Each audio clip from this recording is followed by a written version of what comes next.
Blessings देते हैं।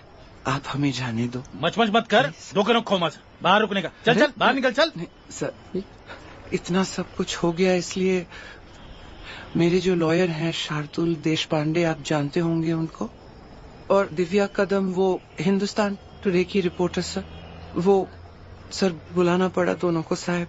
मैंने बोला भी मैं जाके देखती है, बोले नहीं आप जाओ और आपके चेहरे की और उसके पीठ की तस्वीर भेज दो।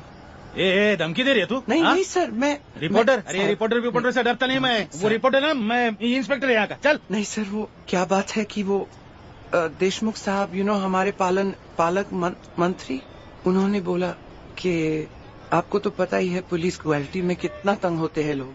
ऐसा है साहब कि या तो वो यहाँ से जाएगी या फिर आप कल पुलिस क्रूएलिटी में अंदर जाएंगे। ए तू डरा मत, तेरे को अंदर कर दूंगा। चल निकल।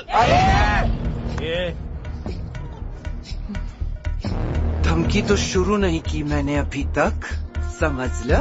शोर देखेगा, तुझे क्या लगा रे? अकेली है ये? हाँ, हम सब है इसके साथ। वो इधर से जाएगी और तू जाने देगा। मचा रे शोर, हिजड़े आए हैं। अरे झूठे हम पर आ जाएगा। जाओ जाओ, जाओ जाओ, जाओ जाओ, जा लेके जाओ। अरे बाबा पाटिल।